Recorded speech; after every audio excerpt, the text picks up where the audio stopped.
This other point I wanted to make about the importance of the clarity of our whole start line routine is this is the beginning of action. And if we are super clear and we are practiced and rehearsed to the point where this is just this fine-tuned routine at home, in practice, that when we're likely to do exactly the same thing in class or in a trial. So our dog has also come to expect this super easy, which should be 1 + 1 = 2 kind of routine, right? Getting to that start line, including a lead out, that the simpler that is and the more your dog can expect that that is what's going to happen every single time versus it's going to change radically at trials, the more it's the same.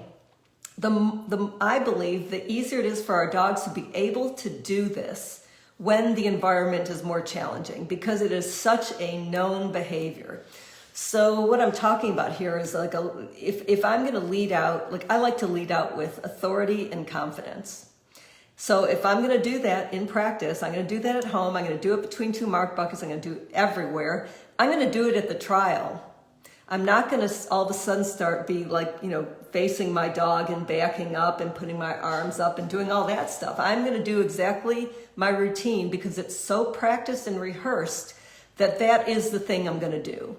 And if I feel like a little bit, like if I sense something in my dog, I'm not going to be like crazy rigid about it. I will sometimes, give another, like I'll say pop, which means, pop up a little higher. I will give additional cues as I'm leading out. So I'm not saying, I'm going to be so stickler about it that I'm not going to respond to my dog's changing needs. But overall, I think our dogs will respond with more confidence if we act exactly the same at trials as we do at home. And that, again, back to the first topic, when we're confident, I believe our dogs can mirror confidence. They don't know what we're feeling a lack of confidence about when we creep out. They could feel like, what is she nervous about? Is there something behind me?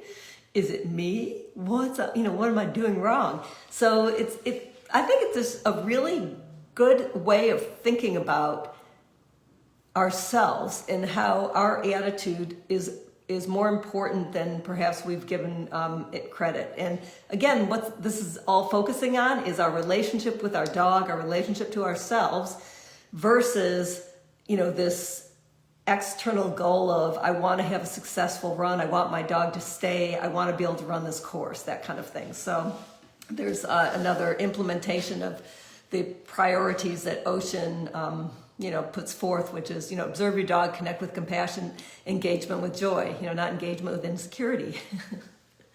Anyway, let's see. So other things, that come up in the session with Catherine and Cap is I personally like to do motion proofing with natural motion. I don't do all the fakey stuff. I just think dogs know when we're doing all that silly stuff, and maybe you can do it once and it's useful, but I think they just think, what are you doing? It doesn't make any sense. So I do the things that, thanks, Chris. I do the things that my dogs are going to see. And, I joked around with Catherine, like, gosh, we should all fall down once in a while. But, the funny thing is dogs do very typical responses to when we fall. They just come over and like, are you okay? Are you okay? It's like, yes. So let's see. The other thing I thought Catherine did extremely well is she's rewarding thinking instead of the expression of thought that comes after the thinking. And it's very apparent with a young dog, because these are new skills, that you're seeing a dog thinking about breaking and not breaking. So you are connecting your praise and your rewards with thinking versus the action. Because if you're rewarding the action, you're actually already late in making the association between what they did and what they're being rewarded for. And enough on that. Let's see.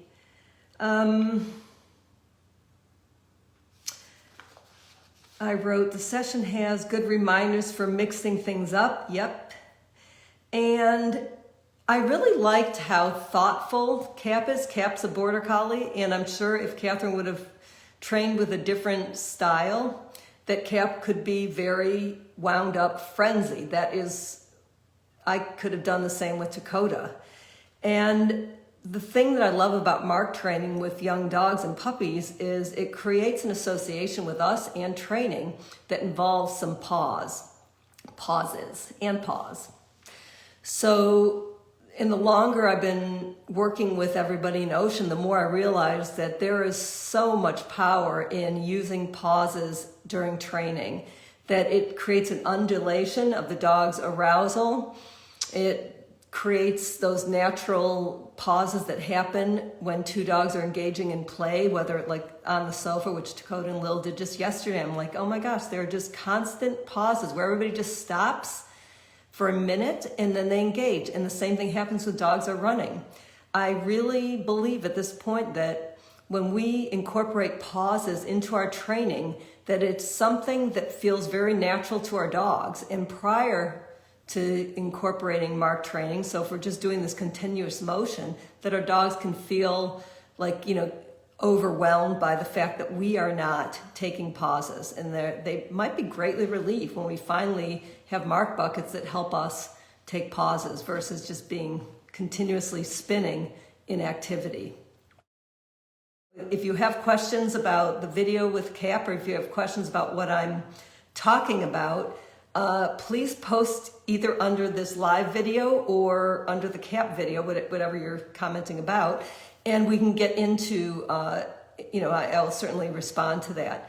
But like I mentioned, I've got a backlog of coaching sessions, but I hope every one of you reaches out to me and is willing to do a remote coaching session. I'm going to be showing some of those. That some people live near me and they're getting them live, but there's really not much difference between the live and the the commentary on videos, because it's just, actually I catch a lot more things when I'm watching the video than I do when I'm live, because I'm also talking when I'm live. So if I were to do a voiceover with Cap and Catherine, I would have a whole bunch more to say. But the cool thing is see how much you actually notice in terms of Ocean principles and what the dog is communicating. Cap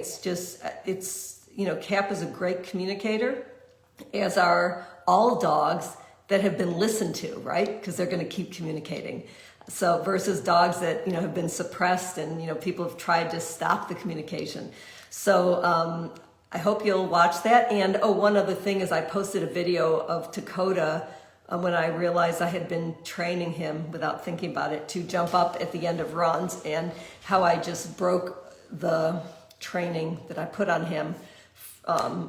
So I shared that under the Catherine and Cap video, just because that was one of the topics that came up. Anyway, it was nice to see you all here, and please stay engaged and ask for what you want. And I hope you're out there enjoying your dogs and enjoying life as best you can. And that's it. So see you very soon. Okay, bye.